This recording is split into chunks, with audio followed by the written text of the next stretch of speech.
Isang magandang araw na naman mga kapares at samahan niyo na naman ako sa paghahanda ng ating lulutuin. Ngayong pananghalian, ang lulutuin po natin ngayon ay isang pakbet ng Ilocano na meron tayo diyang isasahog ng karne ng baboy habang naghihiwa tayo ng ampalyang bilog. Ay meron din tayo diyang kasamang kamatis, meron din tayong talong, may sitaw, may okra, may siling haba. Kaya shout out po sa lahat po ng ating mga followers na subscribers natin sa YouTube channel, sa mga Ilocano dyan, at sa mga bagong followers po natin, welcome po kayo sa aming channel, at sa mga nagsishare, maraming salamat po. At dito naman ay tinatanggalan ko na ng buto ang ampalaya at matapos nyan ay sunod naman natin ang paghihiwa ng iba pang gulay. Ito nga po yung talong, ganitong hiwa ang gagawin natin dyan. At sa mga nanay din dyan na gustong magluto ng gulay, ganito lang po, sundan nyo lang po ang ating pagluluto. At kung meron ka pang gustong ibang gulay na ilagay ay pwede naman, basta kanya-kanya tayo ng pagluluto ng gulay. Ako pwede nga akong maglagay ng kamatis, pwede rin kayong hindi maglagay kung gusto nyo naman. Basta importante, nagluluto tayo ng gulay na masustansya. At eto na nga, simulan na natin ang pagluluto. Ang inuna natin dito ay ang pagsangkutsa natin ng karne ng baboy. Yan, imekos-mekos lang yan ni Insan, antayin lang nating magmantika at konting mekos-mekos pa. At pagkatapos yan, pwede na nating isunod ang ating luya. Lagyan natin ng luya, pati na rin ng sibuyas. Ayan, gisahin lang natin, antayin lang natin lumabas ang kanyang aroma. At habang nagmimekos-mekos tayo, ay pwede na rin nating ilagay ang ating kamatis. Antayin lang natin yang lumambot at magkatas. At pagkatapos yan, pwede na nating ilagay ang gulay na sitaw, pati na rin yung ampalyang bilog at yung talong, pati na rin ang okra at pati na rin ang siling haba. At pagkatapos, lagyan natin ng bagoong na pampalasa at maglagay din tayo ng tubig. At pagkatapos, maglalagay din tayo ng konting Ajinomoto, pampadagdag ng lasa. At pagkatapos, tatakpan po natin hanggang sa kumulo. At pagkatapos namang kumulo yan, ay konting mekos-mekos lang minsan. Ayan, para mahalo natin hanggang loob. At pagkatapos, tatakpan ulit natin.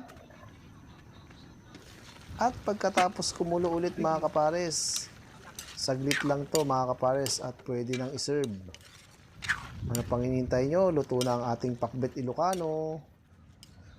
Welcome back mga kapares. Naluto na naman natin yung gulay natin, kaya kainin na natin. Maraming salamat po Lord sa food, sa blessing, sa kalusugan. Amen. Tara po. Gusto din pong lutuin yung gantong luto mga kapares ha. Ayan o. Ayan po.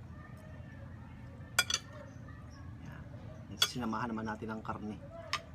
Para maiba naman karne o may taba-taba. Ayan. Kain po. Oh, palaya.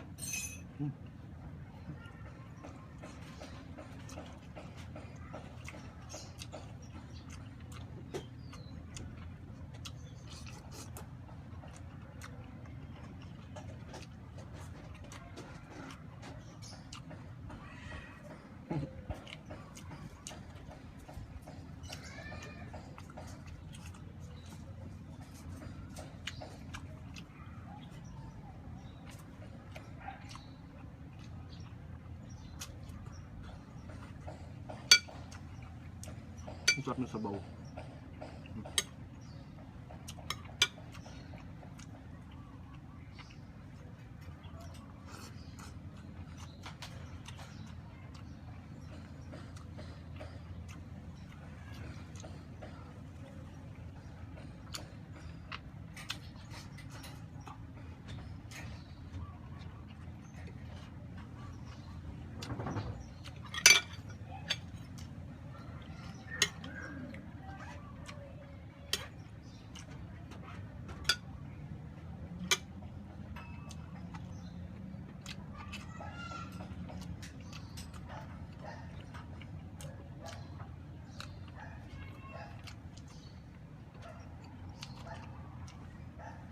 Sarap ng ang palaya, hindi masyadong mapait.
Subukan nyo itong gulay na ganito mga kapares. Panalo na rin.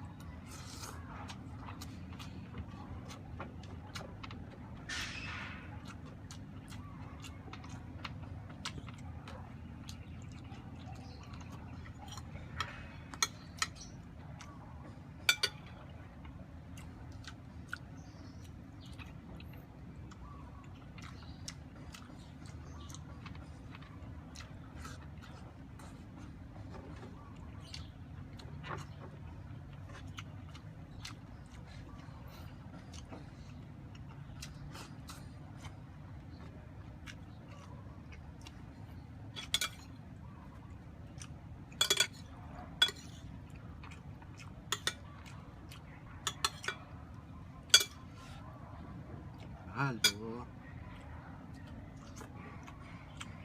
Up.